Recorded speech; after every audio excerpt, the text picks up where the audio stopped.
I'm Jackie Simmons. I am your host, and I am so excited for my upcoming interview with Dave Rogers.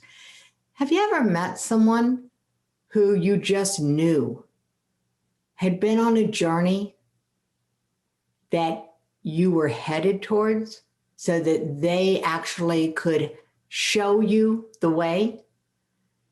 When Dave and I first started talking, and I realized that I'd been chasing a happy ending, and he had a better way. So please help me welcome Dave Rogers. So Dave, come on into the studio. I think you have the power. There you are.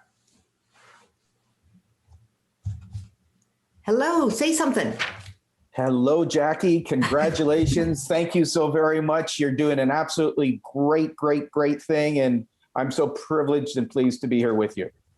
Aw, Dave, you say all the nicest things. I can say the nice things and I say the truthful things. And that just sometimes bubbles one way and sometimes bubbles the other way. We'll just see how things bubble today. All right. So we're going to bubble into truth. We're going to bubble into nice, and we're going to bubble into the myth of the happy ending. When did you decide that a happy ending was a myth? I mean, tell us about the world according to Dave. Wow. Thank you so much for the question. And the world according to Dave these days is day by day. The last 2 years, I came back after being away for over 30 years, traveling and working in Asia. And I've been an elderly caregiver. And I went from sort of in my 20s pursuing money and wanting to be rich and reached many of the highest goals. And what did I find? I found depression, suicidal thoughts, and a desire actually to learn about insomnia because it was killing me. Whoa. Insomnia was killing you? Yeah, if you go about a month without any sleep, you'll be pretty close to either dying physically or killing yourself. And Okay. So the stress that I had with the job, I was in finance and I was living the high life, including lots of partying, lots of alcohol, and a inner outer battle that was eating me from the inside out. And so some of my darkest days were when everyone on the outside thought I was super successful. And I reached many of the financial goals in my late 20s. And that's when I was the closest to committing suicide, jumping off a 13-story building. That's what triggered me to start being very curious about being nice to myself. I'm going to ask you to back that truck up just a little bit. All righty. See, that's the thing you wanted me to ask about right now. And that's the funny thing is right now, my message is you have right now. Yet if you want to go back, that's what's beautiful. This conversation is very relevant because the backing up the truck is when people will find, if they haven't found the gift from it, they will live in the pain, the blame, and the torture. That's what living in the past is about. That is what the journey of the myth of the happy ending is about. Unless you get the gift from your pain, it will be trauma and drama, drama and trauma. That is what we'll live in. If you can find a path to being present with the past, being grateful, it goes from tragic to magic. Ooh. It can be that easy. It can be that simple. It can be that effortless ease. All right, hold it. Before you go, because this is the not nice Dave that we're seeing here. You're going to beat us into submission with this idea, and I'm going to back you up. And I'm going to say, wait a minute. Okay, I'm a parent. I've got a 20-year-old. My 20-year-old is successful. They are knocking it out of the park in another country. They are hitting all of the milestones, all of these benchmarks of success. And I have no idea they're in trouble. You're absolutely right.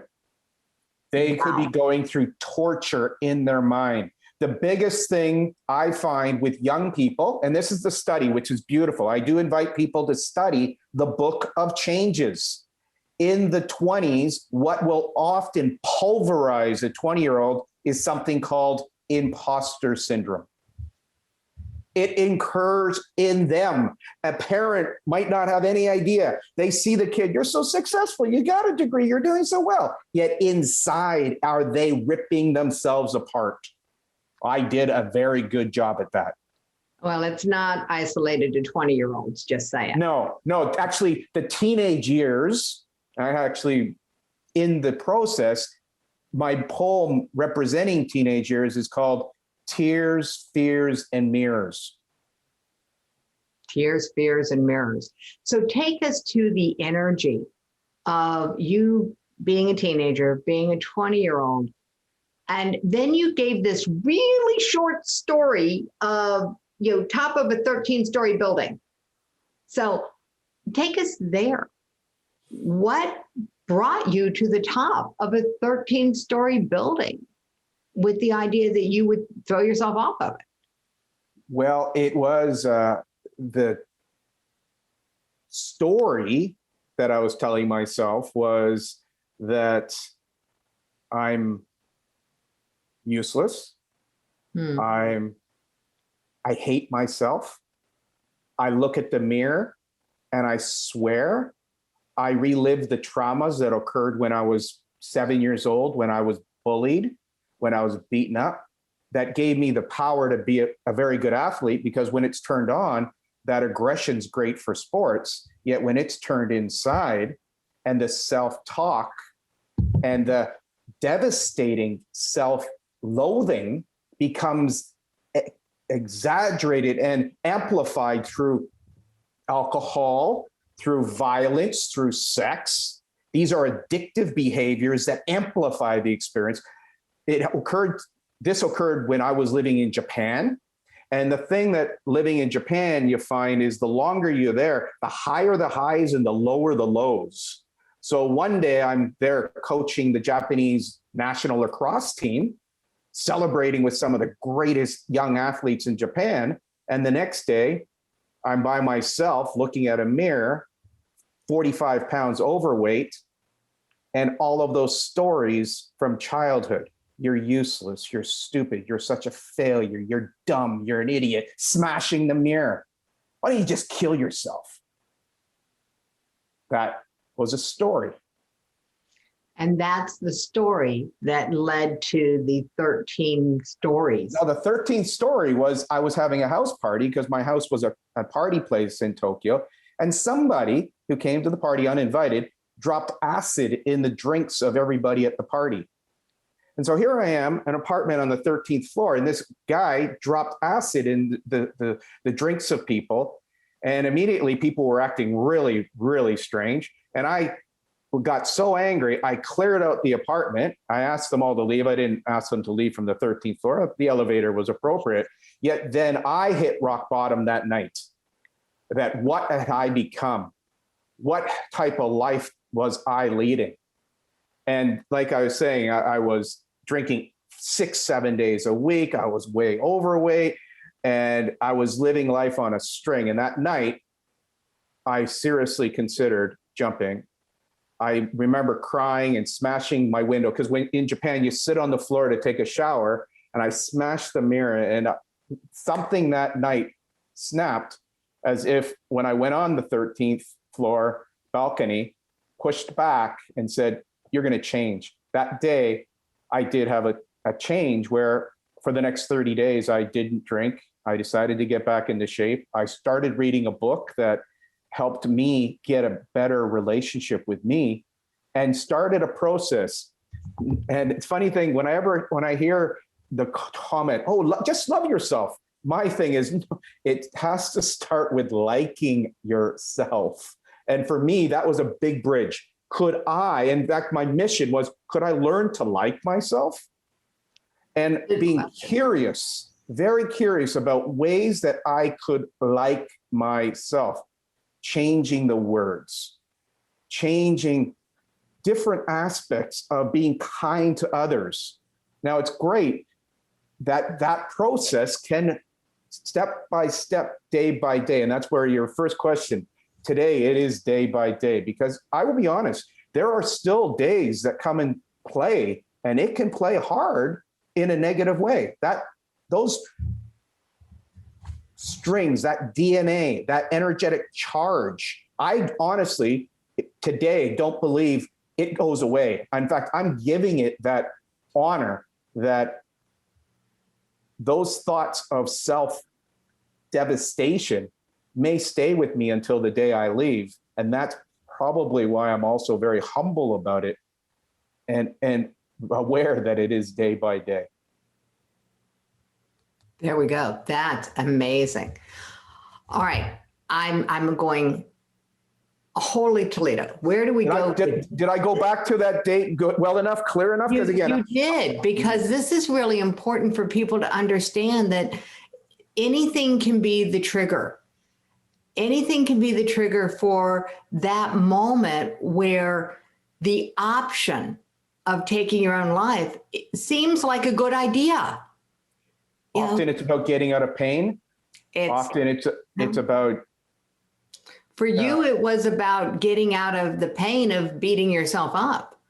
Yeah. I'm a firm believer that anything that helps people go from beating themselves up to beating their own drum That's nice. It fits my parameters for getting you out of.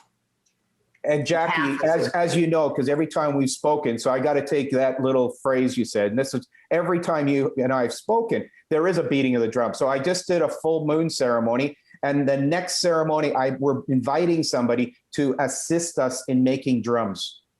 Oh, how fun. Isn't that cool? So like this idea of beating your own drum, I'll be taking it to a next level. And I want to share that with you and everyone here, because if people can, instead of beating themselves up, beat a drum, and then they might even tap into a musical beat. They then actually might start to move and smile and sing and dance. And this is celebrating life. And that, my dear friend, is something that is so aligned with what you're about, is having a conversation, listening, asking, and then perhaps beating a drum of service and being a difference. Thank you for what you're doing. Thank you, Dave. Thank you. And I really appreciate that endorsement.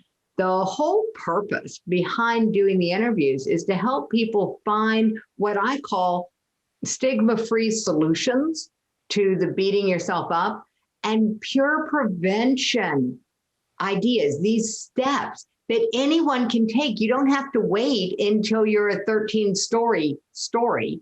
You can be just having a normal life and wanting it to be just a little bit better.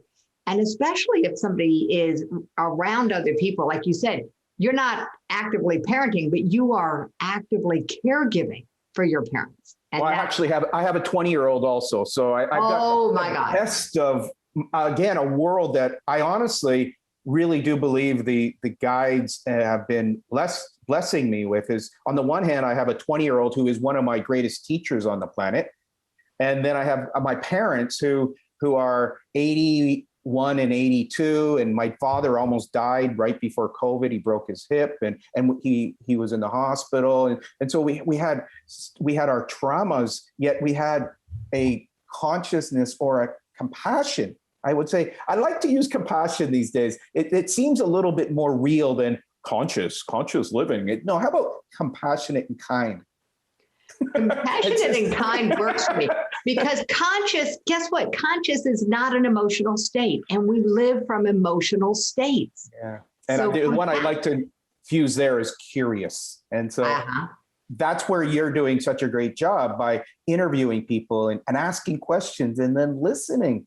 And that, when I was originally, you were saying preventing suicide, actually, I pulled back and said, what are you talking about? Yet as I've listened to you, it's about having conversations that give people the tools, the possibility to be of service instead of feeling they need to obliterate themselves. You know, it's interesting. I started the whole movement with just this idea of if we could get people talking, because I discovered in this little tiny writing on the Center for Disease Control website that not talking about suicide is in and of itself a risk factor. Absolutely. And I thought, well, we can fix that one. I can get people to talk. We wrote a book, we published it. The book was all about helping people break the silence. And here's what I realized recently. The title of this book that was designed to break the silence around suicide did not have the word suicide in the title. It's Make It a Great Day. The choice is yours. I couldn't use the word when I first started this mission because my story about having a child who was in so much mental and emotional pain that she thought dying was better than living. Yes. That story for me as a parent was like this, I call it the guilt nightmare.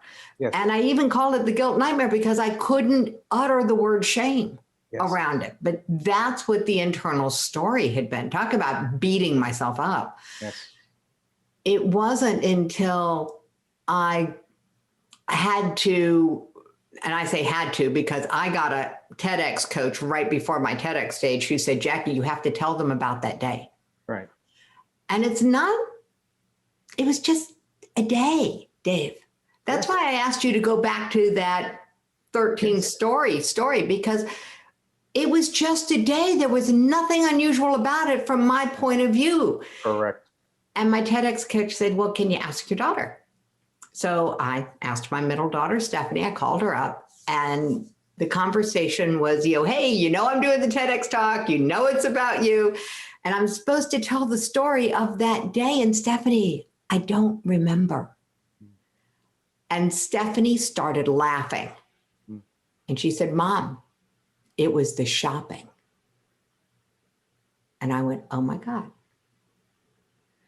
That's the story that I ended up sharing on the TEDx stage, the actual day, and then how Stephanie internalized it and shared it 23 years later. It was 23 years between the actual events of suicide coming into my world and my hearing it from her perspective. Because Dave, parents, we sell parents are the greatest salespeople in the world, next to 3-year-olds. I think, well, infants can sell you on taking care of them. That's a pretty good sales job. Absolutely. Yeah, but parents are really good. I sold myself on the idea that as long as she was getting professional help, we didn't need to talk about it. Right. Now I know that was the most dangerous tactic I could have taken. That was the most dangerous track I could have taken. So you started telling yourself, you started having a different talk with yourself and you've got steps. And so I want to make sure that you share what is this step-by-step thing that people can use to get started? Because granted, I know that compassion and kindness and living from that emotional state are very good concepts, but they're not like concrete steps. No. So let's take them to some steps, Dave. Well, it is the first one, which I'm not sure how people will respond to this, yet it truly was the first, second, and third step. The first step is change your diet. Okay. Get rid of those sugar water drinks. Start eating for nutrition. When one starts to honor their body and eat good, healthy, green fruits, vegetables, drink good, healthy water, start walking, start exercising. Whoa, what a difference life is. Me getting off the alcohol for a month, day by day, of course. But after 3 days, I was a different person. How's that for some solid step-by-step? Step number 1, eat to live. Eat for energy, eat for vitality. And this is what's beautiful. We're giving people a little bit of a recipe, but now we're inviting them to go and experiment for themselves. This is what I feel is so important, that we can give them a little basic outline. They have to have the curiosity and the willpower to change. And that is, again, a little bit of the positive attitude, which can be influenced by words. Change your words. Get rid of those words that are negative. Stop be kind. Look at yourself and say, wow, you're pretty cute. be cute with yourself, be kind to yourself.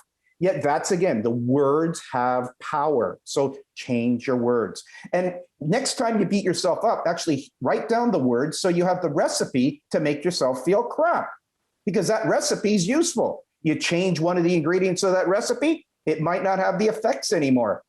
This is about being aware. Okay. And this is what I love, Dave, about talking to you and working with you and all the things that you're doing, because you're not running away from or saying, hey, just stop thinking this. You're saying, hey, use the information that you're being given. Write down what you're saying to yourself that beats yourself up and change one word and see if it makes a difference.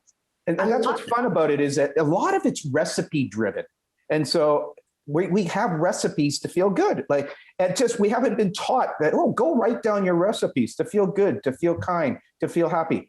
And if you start writing these recipes, then you can add a little bit of spice to it. A little bit of, if you like a little bit of tandoori, add a little tandoori. And so you can have a life that is really delicious, delightful, delectable, as you choose. The words will have an impact. It will trigger curiosity. Go have wonderful conversation. So awareness, beliefs, pick a word. A big part of this is confidence. One of the keys that you just said, awareness, beliefs, confidence. Very few people are confident that change is so simple. They don't have any confidence in simplicity. Yeah. Well, that's what's funny. You can use this term, anyone likes, effortless ease. For next week, whenever you say, that's so hard, just say, no, it's with effortless ease. And see how your hard to effortless ease starts to shift. You actually start to get a little bit of a swagger. You start to get a little bit of exactly. You have that. And that's what's beautiful. When I'm working with women, particularly in their 40s, 50s, and 60s, I'm really looking to infuse naughtiness. Be naughty. Naughty is good. Naughty and nice is a great swagger. We're all a little bit of both, but we are taught that it's not a good idea. We're supposed to be nice all the time. Like, that doesn't work so well for me. Yeah. It's amazing.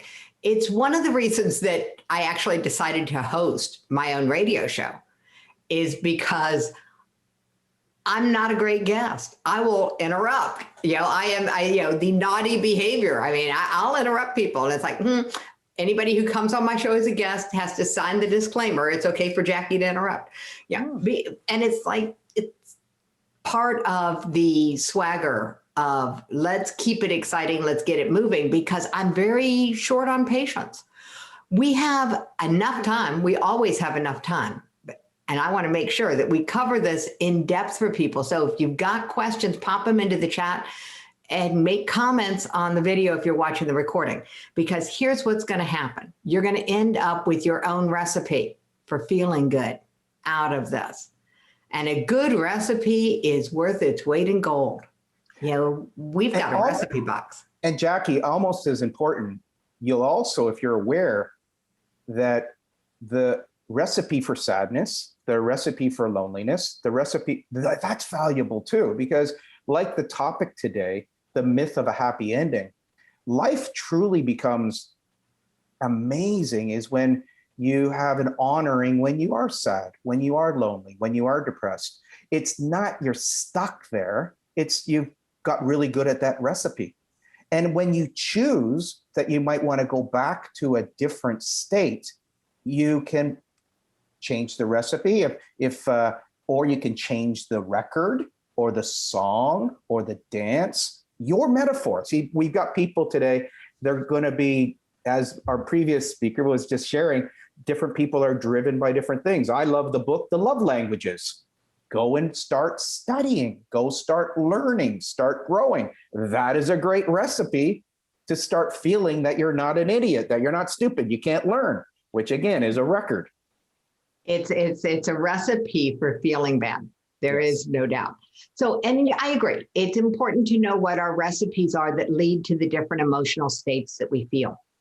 So as we're defining and helping people tease out what's their recipe for the emotion of the moment, it's a great awareness, Dave. It really, really is. How did I get to feeling this way? Would give me the recipe. It would give me what I've been thinking, who I've been hanging around with, what they've been saying. Maybe it'll point me to what am I reading? What am I watching on a screen? What am I and I call it brainwashing. Who am I allowing to brainwash me? And that's anything that I read, anything that I watch, anything that I listen to. I'm giving approval for that information to come into my head. And once I realized that, David, was a game changer as far as what I'm watching, listening to, and reading. Absolutely. When you start taking, you have awareness of it, and then you start making the choices that you're not going to do that anymore. Whoa, talk about liberating, talk about enabling, talk about delight. So enabling is a different definition than the way most people use it in that sentence. Okay. Yes. So yeah, it's amazing how so many neutral words got bad raps. Yeah. Yes. In fact, even the whole term negative emotions, that rap is one of the worst. Our negative emotions are beautiful. Their vitality, their passion, when you can tap into them. When my rage or anger gets aligned with something that is unjust, that's the type of energy that needs to shift the stupidity that is keeping us stuck in an old paradigm. So my anger can be harnessed with love, and together, guess what that is? A little bit of passion. A little bit of passion. Yeah, it's like a teaspoon of sugar. Yeah, a little bit of passion, and a little honey. A little honey. I'm on a low sugar diet, yet I'm more of into the natural citrus, or yes. Oh, geez. Aromatherapy, or some type of beautiful essential oils. Allowing your olfactory to wake up when you go walk in a garden and smell the beautiful flowers, see them, taste them. Oh, what a life. What a beautiful world we live in. We do live in a beautiful world, and we often only allow ourselves to see a tiny, tiny piece of it, what we're used to, that little window. To help gather more of this step-by-stepness, okay, we got change diet, we got change words, and we could hang out in change words forever because it's my favorite place to play. I use words to inspire myself. And so I have a recipe for inspiring myself with the words that I choose. So understanding this, it's really, really powerful stuff, Dave. Once somebody has started changing their diet, and once somebody has started changing their words, what do they change next? Well, again, as you've asked for gifts, I have happily offered to give a gift today. And one of the chapters in Get 2020 Vision is a chapter on developing your personalized GPS system. So GPS system, often thought about being something on your phone, for your car. No, how about for you? How about developing a step-by-step system where it's based on right now, what can you do to feel grateful? The G is for gratitude, in the moment right now. And then we go to P. I actually doubled up the P, because the P here for me is purpose and passion.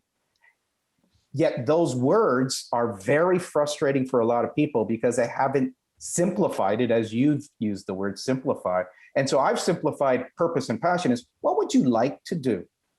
What would you love to do?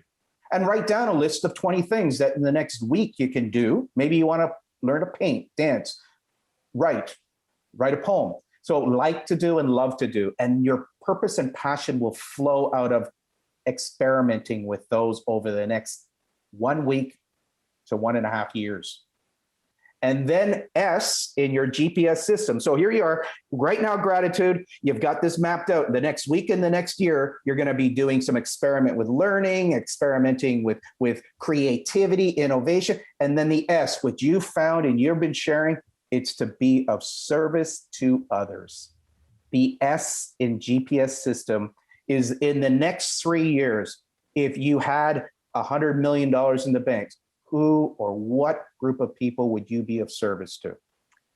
And you don't wait 3 years, you can start tomorrow, because if you decide to be of service tomorrow and you want to do a little pay it forward, you want to do a little bit of compliments to family or friends, you can go and look for ways to be of service. That, Jackie, will change people's lives. All right, I'm going to name an elephant in the room. All right. The elephant in the room. I wasn't doing what I was doing, starting the Teen Suicide Prevention Society to help anybody else. I wasn't. I was doing it to stop beating myself up. Yes. I was doing it. Eventually, I got clear what my service was. But even then, it was about stopping my own, I call it, I had a psychic wound that got opened up the day that my daughter took and gave her talk that launched this whole mission. It was August 3rd, 2019. It's a date that I will probably always remember. That day, that wound, it took time before the impact of what she said actually landed in my brain. And I realized 3,000 teens attempt to take their own lives every day in the US, 3,000. That means 6,000 parents start to live the guilt nightmare that I had lived. And then it hit me, 6,000 a day, 7 days a week, 365 days a year, 23 years of silence. That's a lot of ghosts. And it is those ghosts that drove me. I did not think of this as an act of service. And I thought I could keep it really small. I just wanted to do something and then I was good. That's what I thought. And when it became of service, when I gave myself permission that serving was okay, that I could stop selling, because I had my own business and I actually taught entrepreneurial women how to sell themselves on themselves first. But I could stop trying to sell a program and I could start trying to change the world. And the part of the world that I realized was mine to change was just this little tiny piece that is all I'm trying to do. Just this little tiny sliver is all I'm interested in. People are like, Jackie, suicide veterans and Jackie, suicide seniors, and every demographic is going up all around the world. Suicide's the leading cause of violent death in the entire world. And it has been for a really long time. And the statistics are grossly understated. It's not reported in places like Japan. In Australia, they're declaring it something else. So it is an epidemic. It is. And as bad as it is, I chose the one place that I could, in my conscience, say, I can stand on this because this is what I've lived. And it's worth it to me to just focus here. But Dave, thank you. I thank you for that.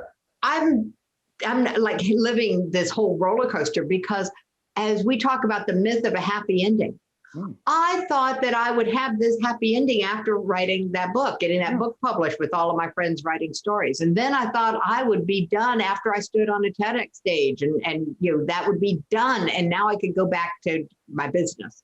Yeah. Now I realize that I don't get done. There's not a done. And until teen suicide is a thing of the past, yes, then I'll get done. Yes.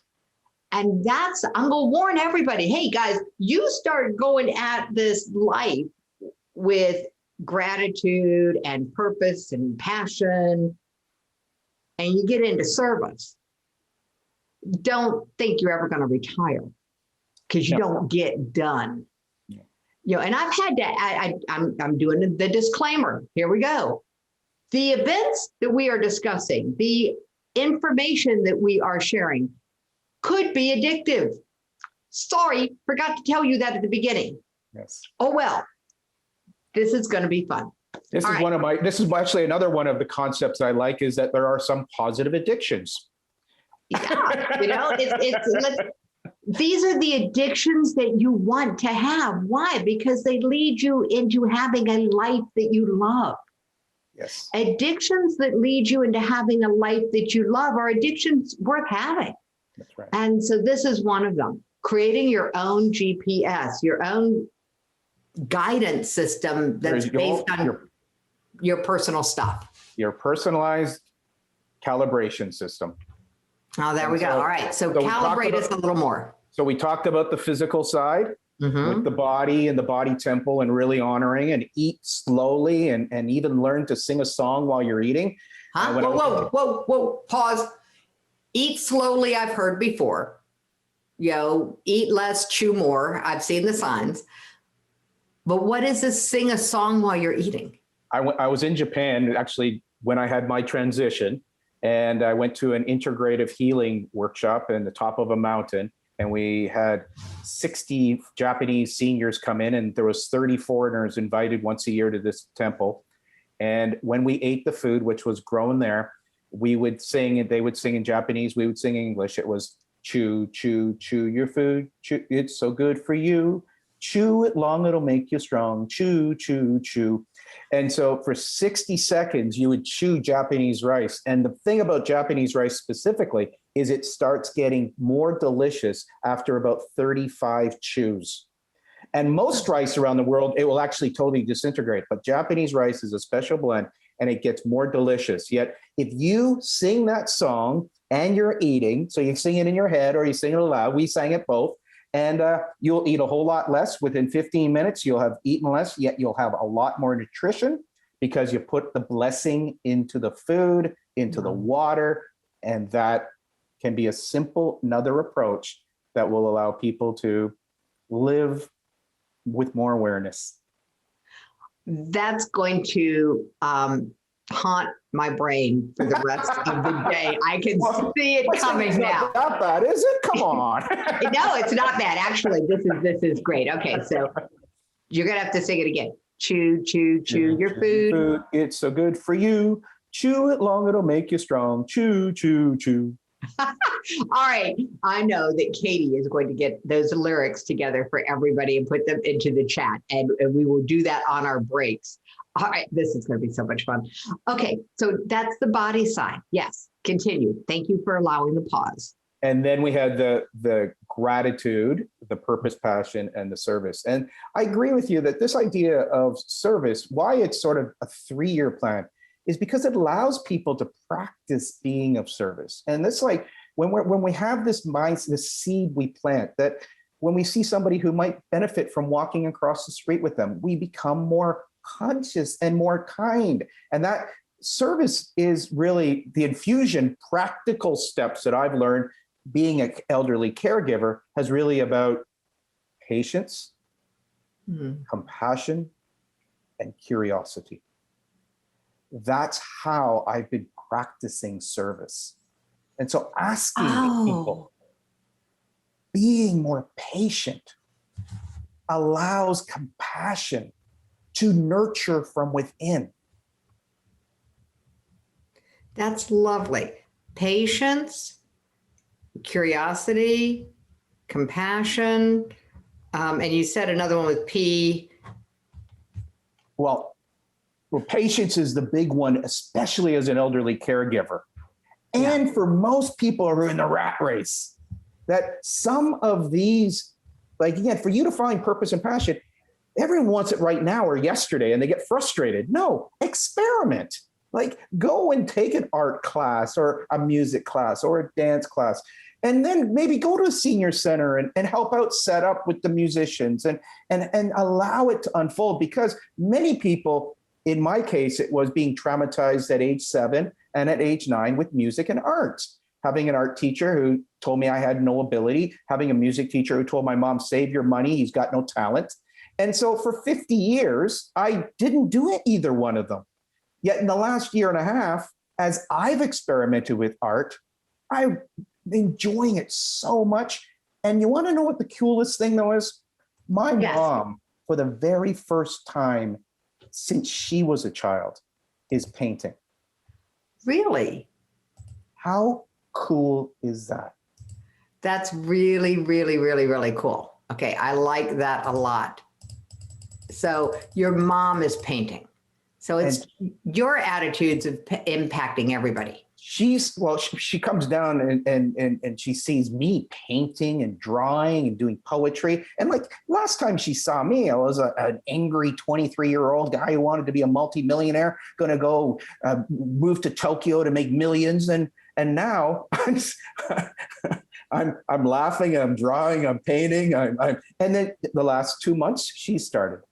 And I just took a picture of her with her painting. And it's so cool because her outfit is the same color as the painting she's doing. It's got the pinks and the blues, and it just made me giggle. And so we laugh a lot. That's another infusion. If you practice this, you might give yourself permission to daily laugh.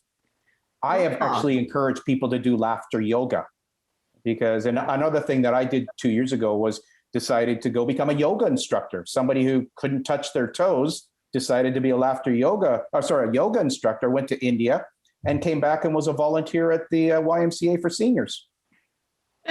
There you go. Teaching seniors yoga. You know, anything that you really want to embody, I think the greatest thing that you can do is teach it to someone else. Yeah. Well, the inspiration there was a friend of mine at 55 had double hip replacement surgery. So I saw that and I said, I better go become flexible. So how do you become flexible? Oh, go to India and become a yoga instructor. And I had never even taken a class before that. You kind of like extremes, don't you, Dave? Let's just go deep dive into this whole realm here. So you did that, though. You went to extremes. When you pushed back from the 13th story, you did the absolute extreme of total abstinence from alcohol, total shift in diet. I imagine a few other things shifted. Just out of curiosity, what impact did this have on your large group of friends who had also been visiting you that night? Well, again, what happens is when you make very significant changes like that, you don't hang out with very many people. I went inward. I went to learning and reading and writing. And these are, again, another great tip is start writing your journal, allowing your gratitude daily, and really nurturing the relationship with yourself. So probably 90% of those people I never saw again. And maybe 3 to 7% are still very dear friends of mine.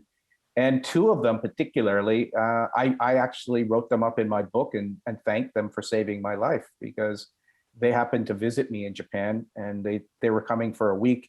And one ended up living with me for about 1.5 years and the other stayed about 9 months.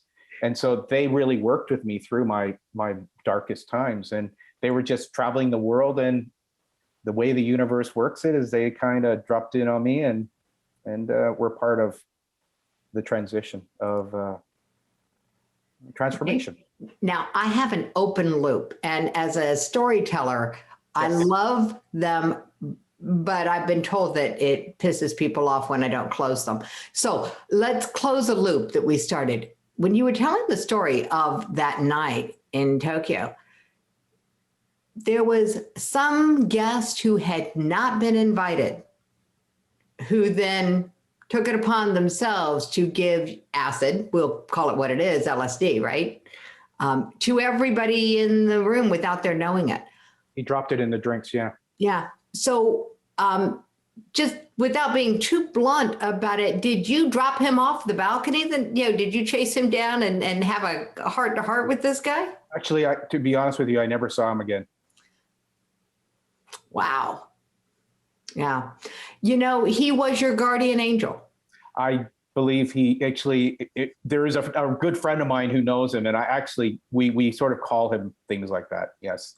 And that is a great way of reframing an experience and being grateful to people who do certain things.